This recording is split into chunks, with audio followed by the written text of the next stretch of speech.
Value-Based Engineering, a lecture by Professor Dr. Sarah Spiekerman. Dormant Values versus Gadgetism, Solutionism, and Sci-Fi in Innovation. An educational program developed at Vienna University of Economics and Business.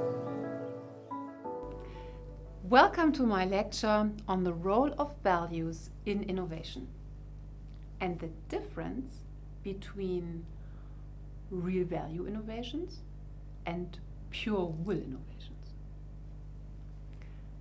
Let me start out on gadgetism, solutionism, and the role of science fiction in innovation.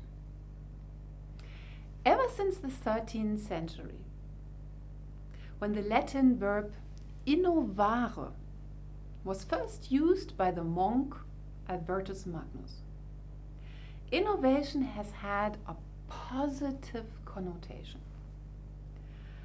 Until that time, innovation was not a construct or term widely used. If there was something called change, then this was not necessarily regarded with enthusiasm. Change was only accepted as incremental and positive when respectfully embedded in the proven existing practice of a time. But a new time was about to arise in 13th century Europe, a time that we call today the modern era. The modern era has gradually appointed inventions as the most important incarnation of progress. For 1,500 years since Aristotle, progress had been understood as the maturity of a person's virtues and capabilities. But then this started to change in the modern era. Slowly and over the centuries, the idea of human excellence through character formation sunk into the world of Middle-earth fairy tale and was replaced by a belief in rational choice and mastery over nature. The antique conception of humans' embedded progress was replaced by a worshipping of ever new things, or what Jaron Lanier now smugly coins gadgets. Today, the worshipping of new things has become so great that humanity is involved in permanent gadget transition. Humanism has gradually been put at these gadgets' service. As the ideology of digital transformation takes hold of societies across the globe, no moment of pause seems to be in sight.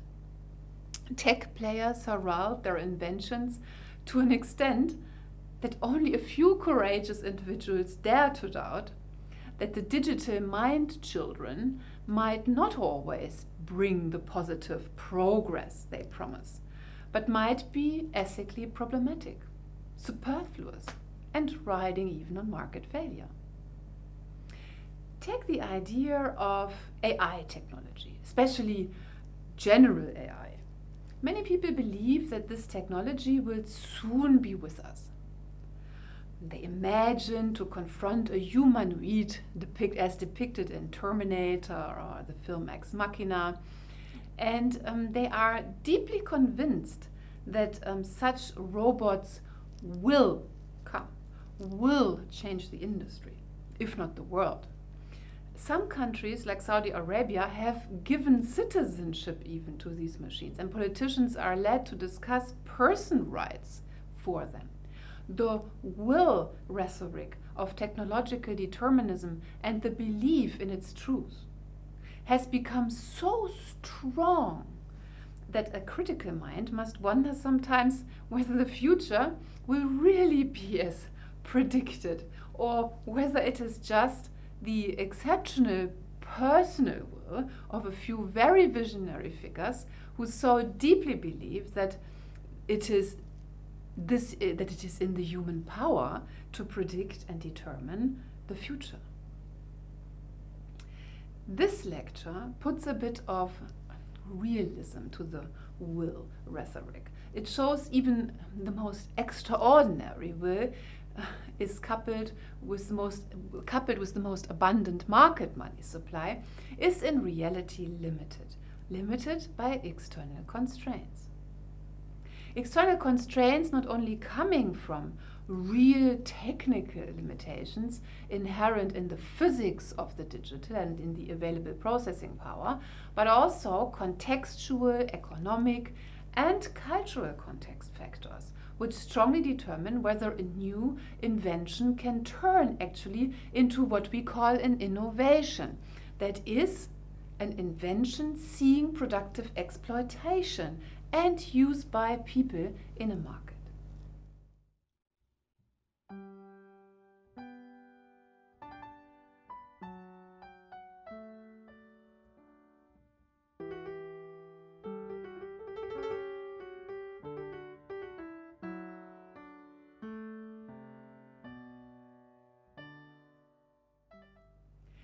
I fear that the will rhetoric of today's tech industry is so strong that it often disguises the real capacities and limitations of a technology.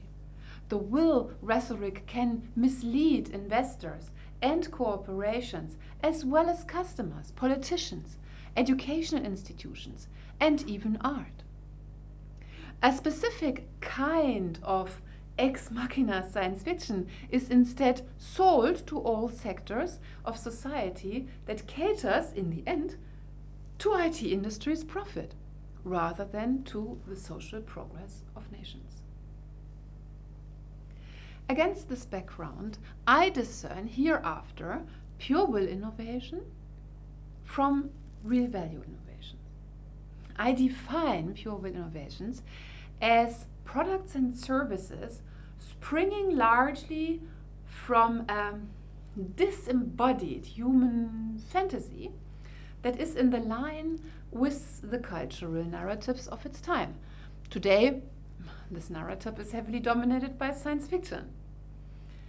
In contrast, to pure will innovation, I position real value innovation.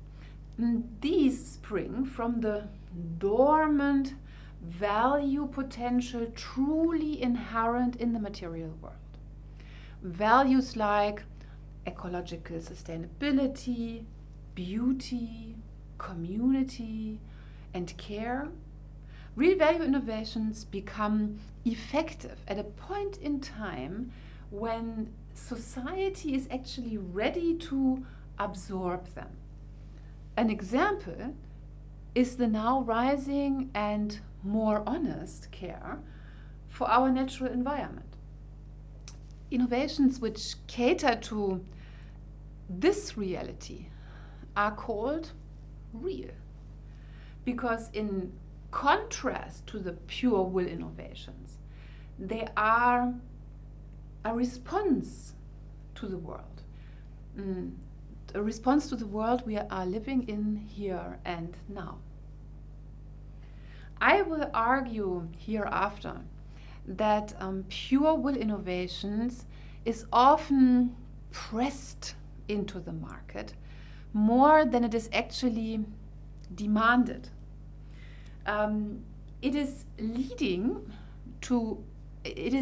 more to change in a way we do things rather than in true progress for our societies. In contrast, I argue that disruptive innovation, which have changed the course of humanity, have been always real value innovations because they cater to this dormant value potential that customers embrace when the time is ripe.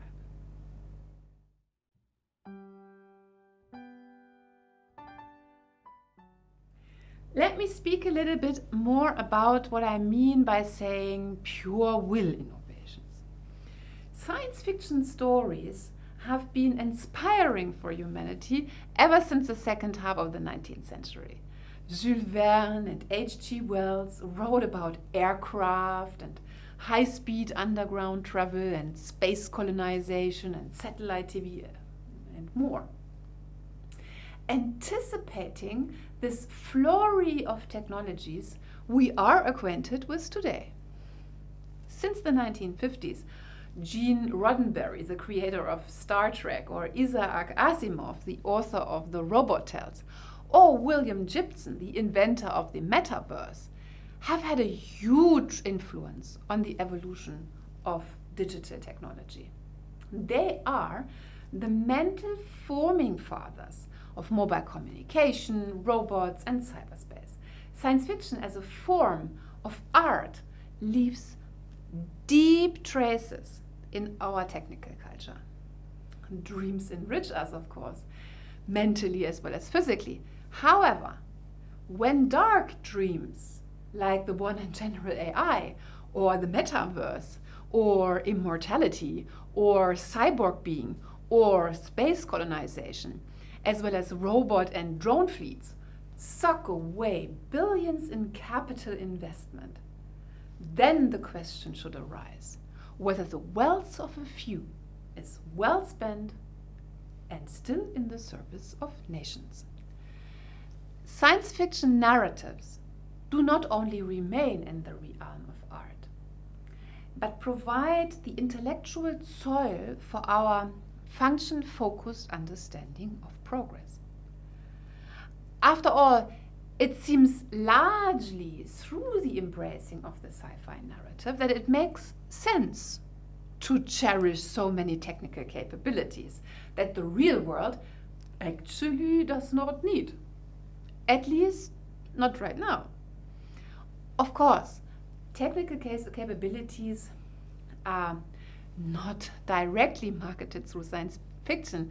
It is rather very professional marketing discourse that is organized for the pure will innovations of the IT industry. This discourse typically sees some fancy acronyms as a starting point, like RFID or Edge or GPT or AI something, or some other generally cloudy name such as the cloud or big data or blockchain. And then somehow this term makes it to Gartner's annual hype cycle model. A mixture of analyst fantasy, fueling tech marketing, major industry events, journalist lulling, supply chain pressures are used to ensure that everyone in the IT industry and even non-specialists have heard about the supposed brand new big thing service or technology. At the peak of marketing expenditure, it seems as if the technology was so unavoidable that executives feel obliged to invest. Historical examples are web services becoming the mobile internet, RFID chips replacing barcodes in everyday products, robots replacing hotel receptionists, blockchain technology replacing notaries, etc., etc. Despite their elaborate introduction campaigns, the real take-up of these pure will innovations in terms of real sales and return on investment is, however, often disappointing. Some, like web technology, have completely failed and silently disappeared from Gartner's hype cycle. But often, pure will innovations also drag on.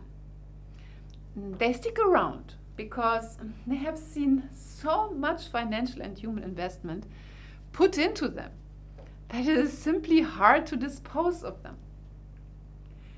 They may have been integrated so deeply into the corporate IT infrastructure that it is a risk to take them out. Or it simply feels bad to just write them off. After many technical alterations and adaptations, they may have found their place. they completely fail a science fiction promise or pathways on the back of which they were initially hyped and invested in. But as the technology is adjusted and the use case is altered, the market expectations a little bit appeased, the people paid for servicing them get used to them, even live off them.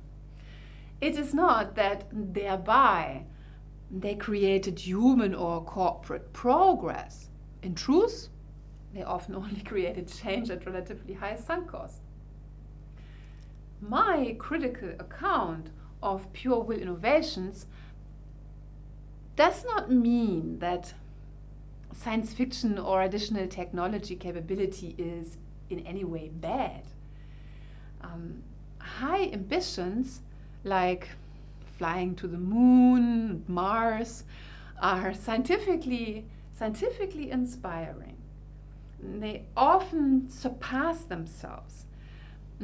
As these fictions aim to solve or force us to solve hard problems, they often create unexpected side innovations that then turn out to be hugely beneficial.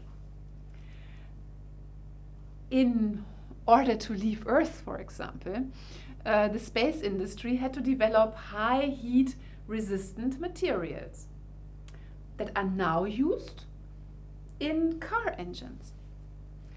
It equally needed to develop highly absorptive materials. And this material is now used in baby diapers.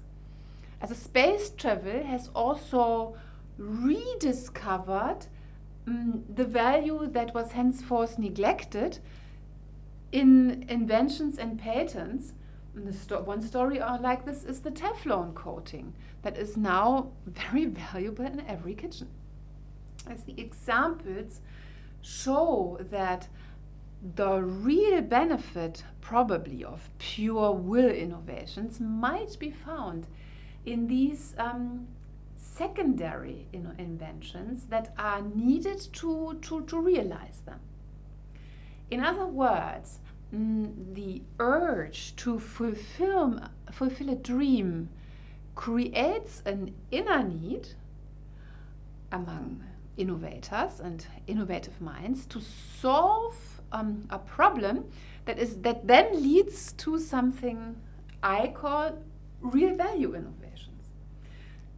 That said, the question remains whether better baby diapers and pot coatings can justify the immense expenditure for these lofty dreams when at the same time billions of people starve, lack education, lack access to clean water and medical service, and much more investment would actually be needed in the curation of earthly nature itself.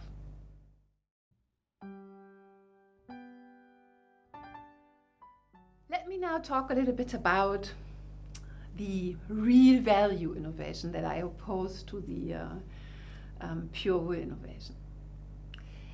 Real value innovations are not at all mind children of science fiction, but are born instead out of the dormant value potential lingering in the real world. A potential that is unveiled by the need of lead innovators for one or more values that they at the moment don't have access to, or a problem that they need to solve. That is, they want to have access to something or do something that is not available to them with the products and services in the market, and then they try to make it happen. For instance, more safety or more joy in doing something.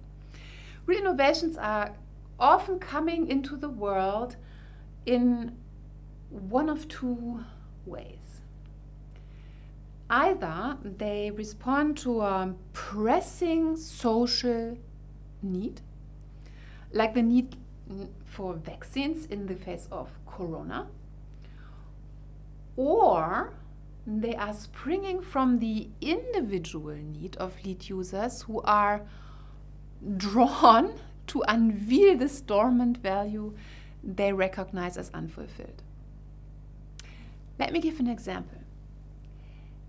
Take Gary Fisher, who innovated the mountain bike. Gary Fisher was a professional bicycle racer who absolutely wanted to go downhill on gravelly roads for training purposes. However, bikes in the early 1970s had slim tires and very mediocre brakes, and so it was impossible to ride down with a bike on a hilly, gravelly road. And together with his friend Joe Breezer, Fisher therefore started to modify the slim race bicycles of his time with parts from motorbikes in order to increase the stability and improve the security of the bikes through better brakes and bigger tires. As a result, the first mountain bike was created and marketed in 1977.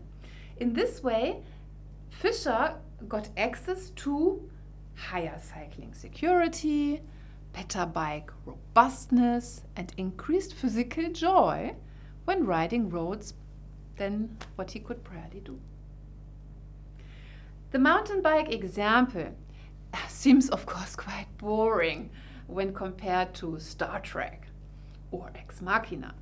But on the other hand, uncountably more people have benefited from the intoxicating thrill to go downhill on gravelly roads with a mountain bike than have traveled to Mars. And the truth is that Gary Fisher is not alone. Also lead user innovations like the mountain bike are so much more common actually than many experts believe. In fact, over half, 54%, of all the relevant innovations in the past decades across industries are going back to this kind of lead user engagement. Lead users like Gary Fisher are paving an authentic path to progress, driven by real bottom-up value aspiration, security, robustness, joy. And we should therefore deepen our understanding of this kind of innovation, I believe, much more than to believe in school book planability of this will rhetoric pure will innovations.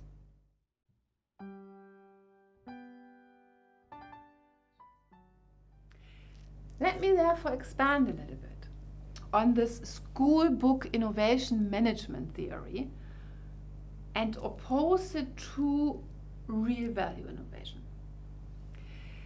Lead users like Gary Fisher are a rare species, and I try to capture in more detail later what it is that characterizes them and him and others who have disrupted their industry. Before I do so, I want to shortly reflect on how product innovation process management is rendering real value and how it is different from this school book innovation management.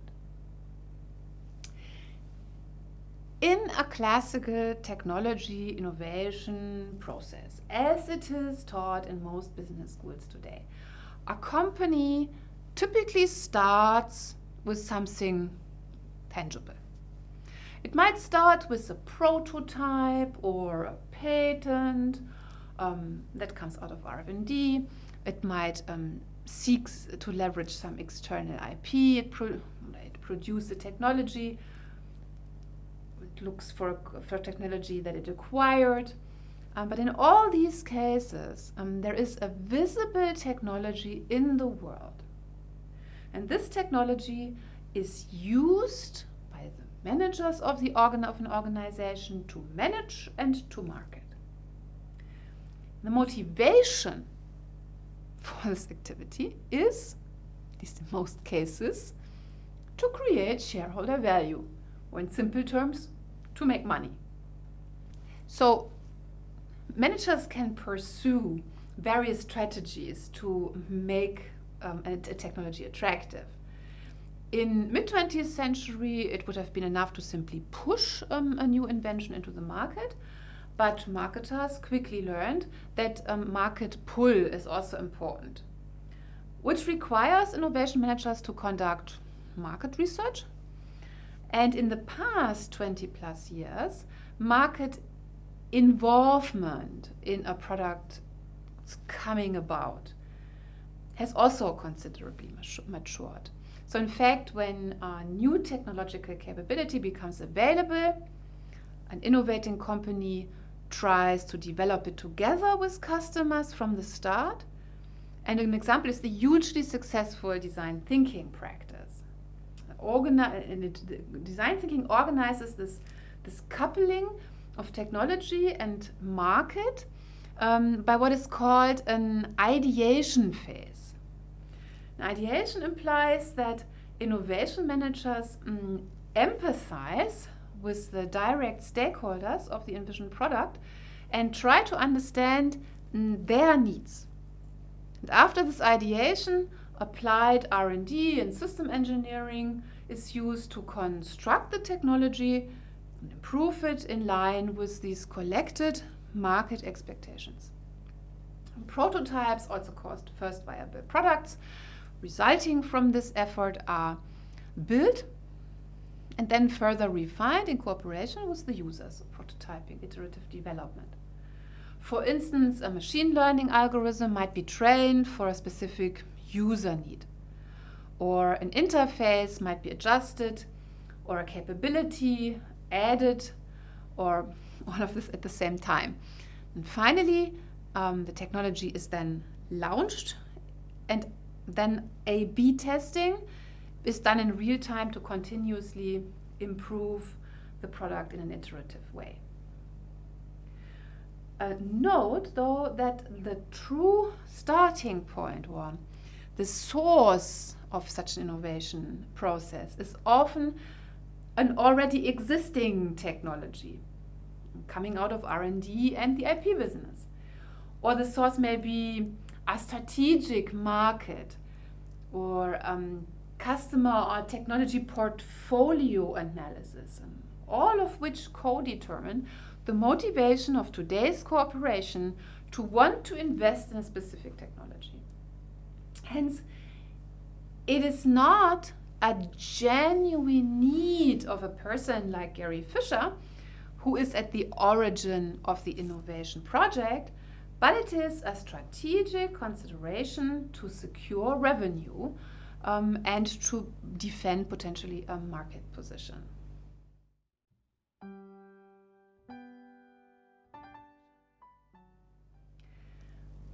For real innovators comes first what Plato called the eros.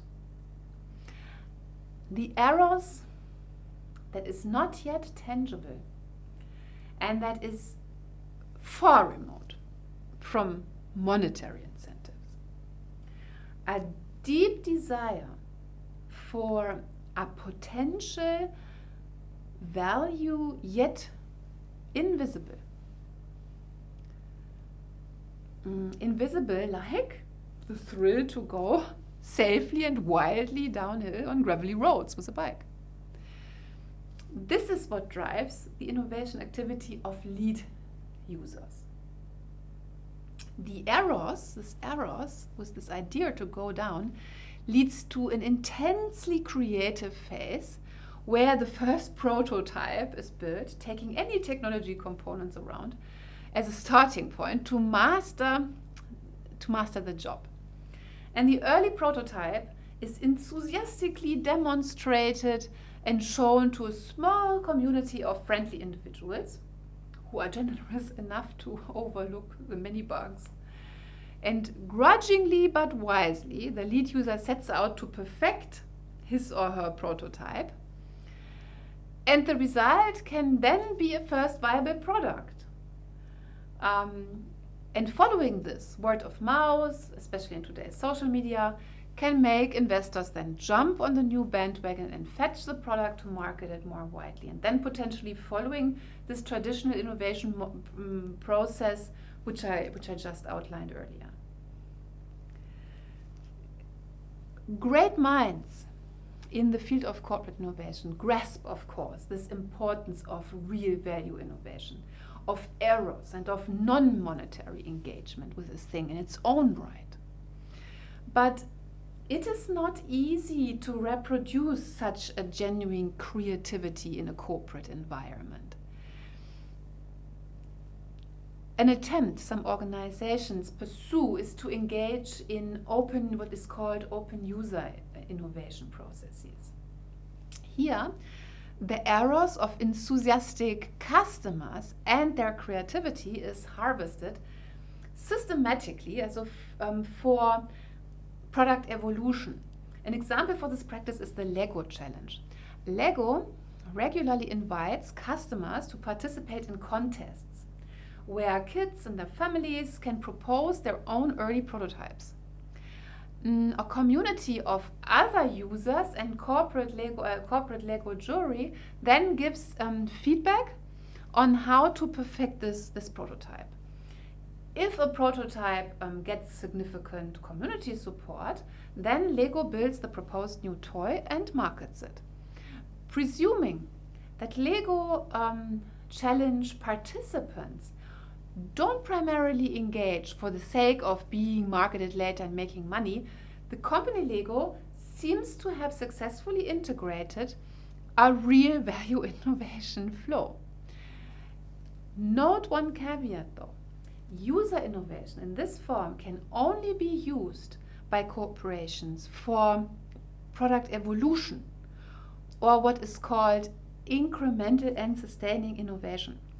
This is because corporations always have a product that is at the core of their business mission.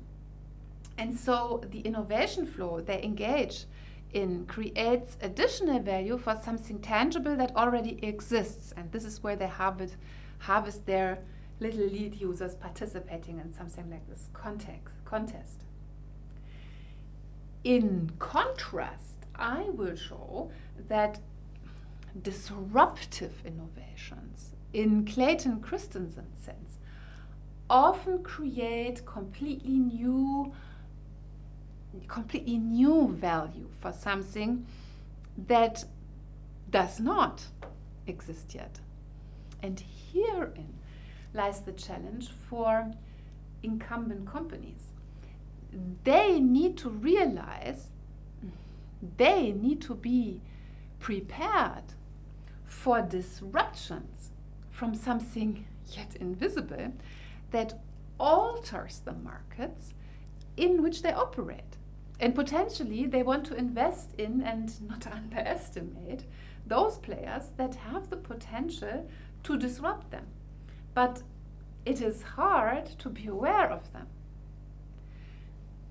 Therefore, more understanding is really needed on what disruptive innovations actually are.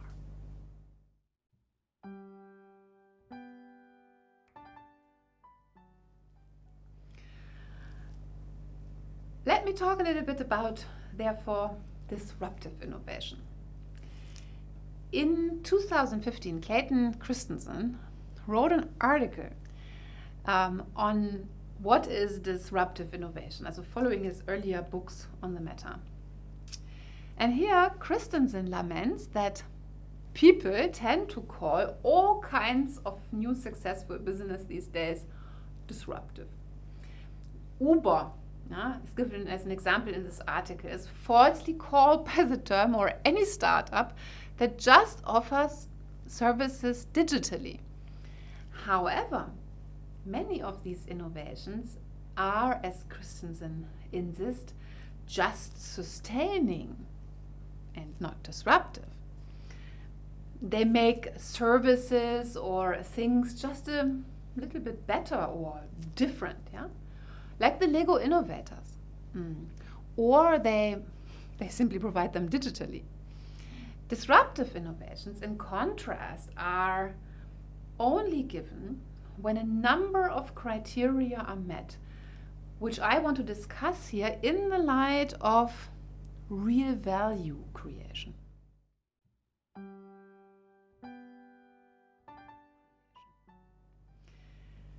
An historical example of disruptive innovation is the printing press. Of course, people used books before the printing press. There was a manual book production, but there was also a market segment unserved by this elite book market that could not participate financially. Disruptive innovations are, as any innovation, inserted into an existing practice pursued by incumbents, and they address a hitherto unserved part of the market, such as the huge segment of citizens embracing the dormant value of suddenly having access to knowledge, to religion, and to education at an affordable price. In the printing press example, it appears as if the price of the disruptive offer was the only argument for its success. But Christensen argues that disruptive innovation originates not only in low-end product versions of high-end markets, or cheaper versions. They also create entirely new market footholds where none existed before. The printing press, for instance, which came apparently out of nothing, created a completely new foothold of readers. But how is something created where nothing existed before? I would argue that new market foothold is created because disruptive innovations bring values to flourish that were not available before and that are highly appreciated by customers. The values created by Johannes Gutenberg through the printing press, for example, could be described as more regularity, evenness, symmetry in books, all increasing their readability. Furthermore, the efficiency in book production increased people's knowledge accessibility, as I said it before, to yet other values like religiousness or professional participation. Take another example, the photocopier. Chester Carlson, who invented the photocopier, is known to have sought pain relief when he invented the photocopier. He was a patent attorney who suffered from arthritis, yeah? And so the regular manual patent copying his job required was so painful that he needed to a practical way to cater to his physical well-being. He needed to reduce his pain while saving time and maintaining effectiveness in his work. In both cases, the innovators aspired a dormant value potential for which no tangible product existed before they invented it. And their stories suggest that disruptive innovations do not only serve any kind of unserved customers, but cater to dormant values of an unserved market.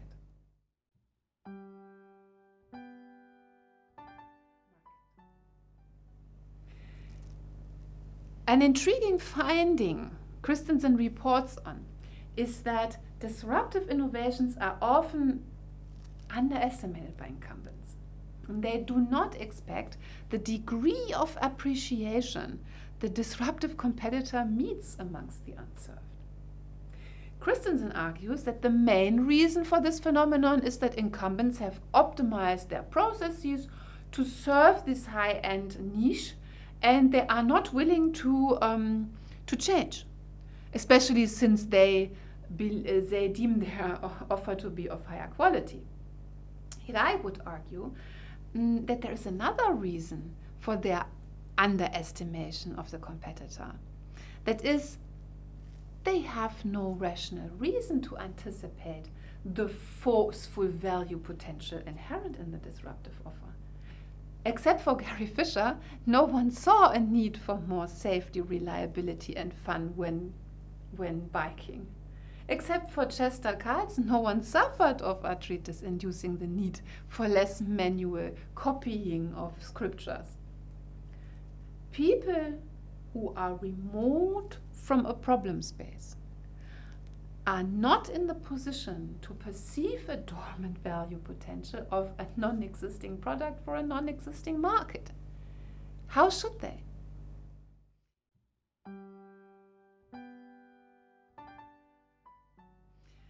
Against this background, it is also not surprising that IBM's president, Thomas J. Watson, reputedly said in the 1940s, "I think there is a world market of about 5 computers."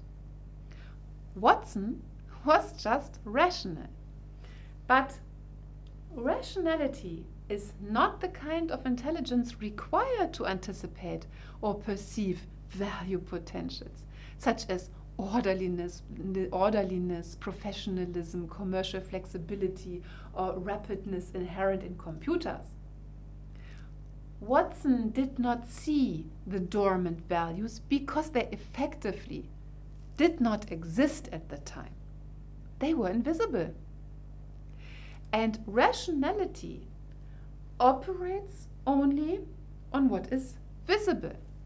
Even when the value of computers first permeated the market, this was not immediately visible until the sales figures clearly captured the phenomenon. At that point, IBM was forced to turn around. A similar path probably happened with book production. Why should 15th century monks have expected a need among the illiterates to have books? That would have just been irrational. Taken together, I want to argue that disruptive innovations have the surprisingly strong and unexpected effect because they do not serve the visible. Instead, disruptive innovations kindle a dormant desire for new value bundles that only a few lead users are able to initially see and uncover.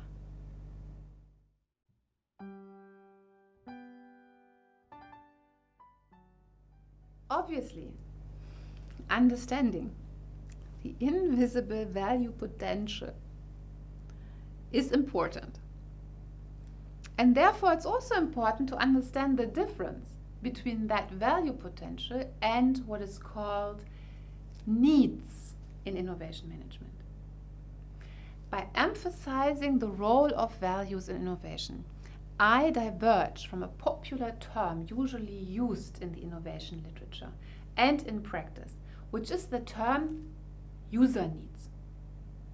Typically, user needs are supposed to be at the origin of innovation. When reading carefully, many schools of innovation use this term, even to explain disruption. Christensen does that as well. But I feel that scholars should question the meaning of the word needs.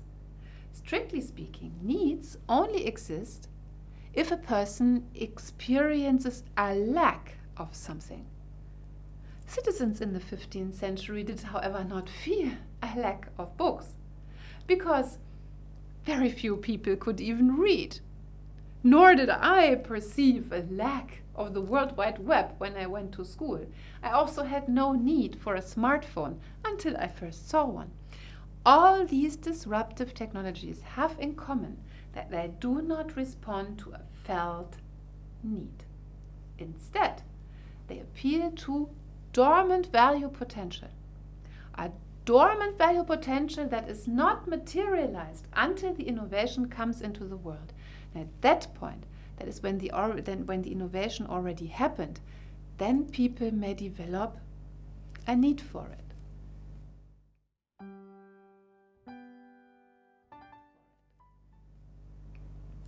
Against this background, I think that when companies are trying to understand disruptive innovations, they should not investigate customer needs.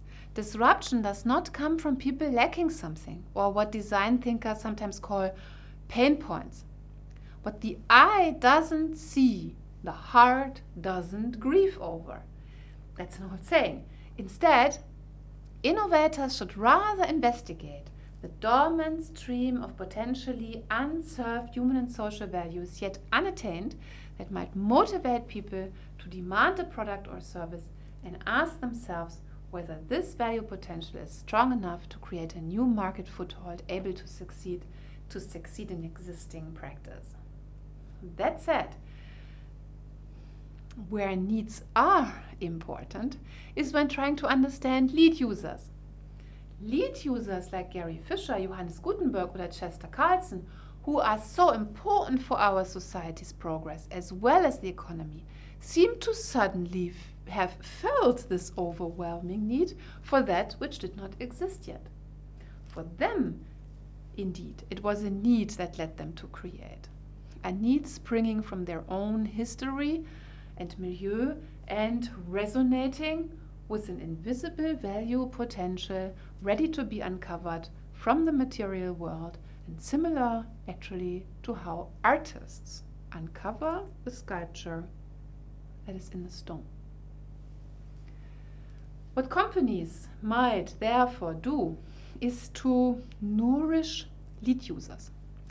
They could support the maker scene, for example, to support also an educational system that discovers and supports such individual talent.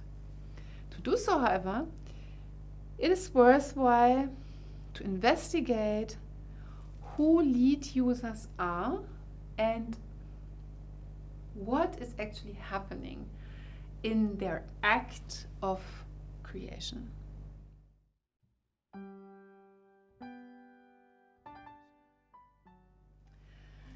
So let me speak a little bit about lead users. To understand who lead users are, today's innovation management literature might benefit from Everett M. Rogers' landmark study on the diffusion of innovation, which he published in 1962. Studying specifically the diffusion of weed spray, Rogers found that at the very source of innovation diffusion is a special kind of person he called innovator. Innovators are not necessarily scientists in our current understanding. Neither Gary Fisher, nor Steve Wozniak, nor Johannes Gutenberg were scientists, as the academic world defines them. However, they all shared certain personality traits that Rogers describes very well. Innovators are typically venturesome, have constant interest in new ideas that lead them in their life path, often out of the local circle of peer networks. And they are able to understand and apply complex technical knowledge, can cope with a high degree of uncertainty, and are not necessarily very popular amongst the normal members of the local system. Steve Wozniak, for instance, was described to be, the founder of Apple, was described to be shy.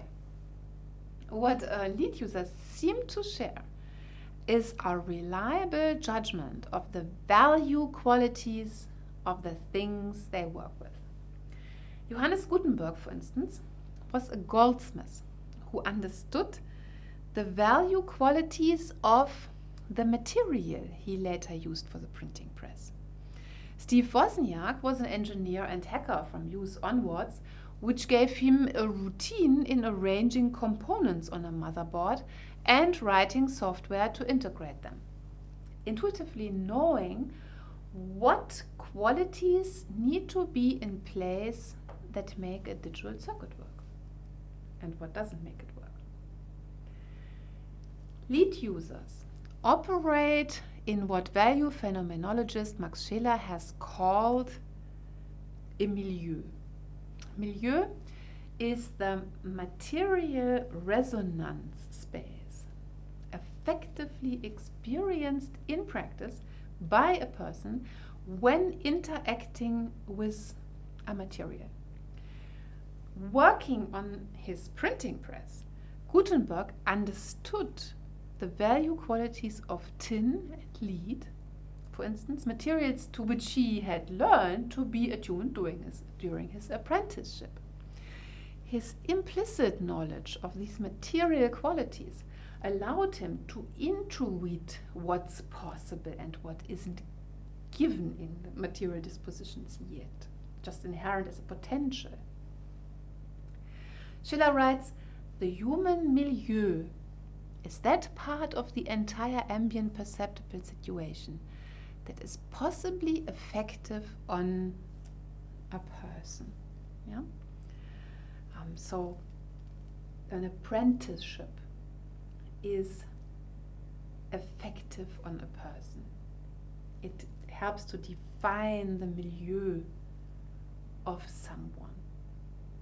The milieu in which the value qualities of things inform the experimental process should not be equalized with the context of a well-organized scientific process that plans and reasons in advance about every possible experimental setup. If we are skilled, Schiller writes, we possess the ability to take practical account of things, which implies an experience of their efficiency. And it is the same practical accounting which experimentally determines our acting and which is itself given, but not before as a reason for them, but in the process. Due to this grown skill milieu, a lead user like Wozniak had this practical account of how to best arrange and integrate the computer components, which then experientially and intuitively determined how he would make the first computer work, personal computer work. What Wozniak or any innovator engages in creation, is a performative act.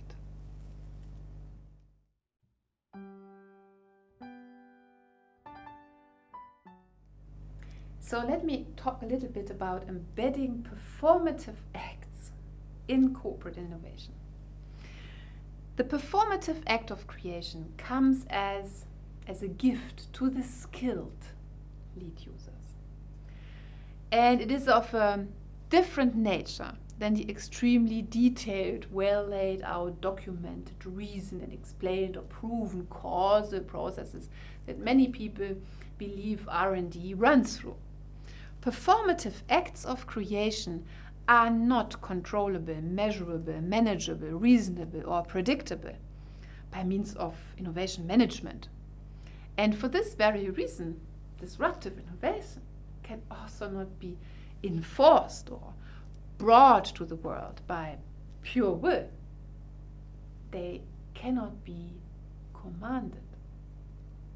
A scholar who understands this very well, but still explored how to inspire management practice in its strive for innovation creation, is the Japanese scholar Ikujiro Nonaka. Nonaka investigated how to explicate and transfer the implicit skill-based knowledge of experts and make it accessible for better innovation. In a shared context, which Nonaka called BA, a transfer of knowledge is happening between the skilled expert and his or her apprentice. Through a time-intensive process of actual apprenticeship, where corporate innovators learn about the milieu of a craft, they try to learn from experts that about these implicit value qualities and the necessary dispositions inherent in the materials and the practice to deal with them. And these value qualities and practices are then explicated and, if possible, translated into tangible product requirements. One of Nonaka's examples for this time-intensive innovation practice is a bread baking machine. Innovation managers first had to physically learn and embody the bread baking practice themselves. And thereby they learned the specific twists and hand movements made by professional bakers when treating the dough. And only in physically learning that practice, they were able to understand how later perceivable value qualities, such as the fluffiness and the consistency of the dough, come about. That is why how they come about. And this is by a specific twist of the hand.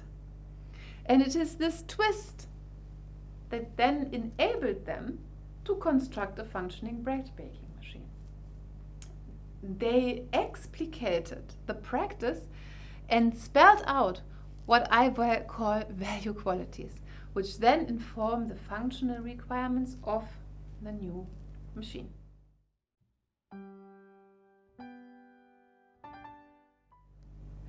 Let me sum up. In summary, a number of terms can be singled out to remember from this lecture.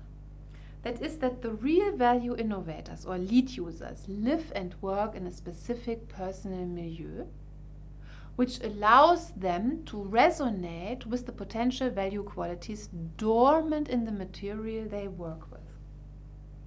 And these latent value qualities are then brought into the world by the innovator's skilled manipulation of the materials and processes, creating technical functionality that serves as then value dispositions for the value qualities to materialize.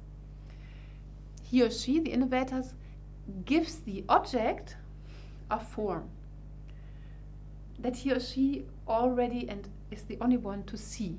And when the resulting innovative object is then later used, the hitherto latent value qualities are also materializing in the eye of the customer. And thereby, disruptive innovation comes into the world. And these innovations meet a response from a value-embracing market that is very different from the swallowing acceptance of today's IT users that are expected to absorb the pure innovation of tech marketing. Thank you very much.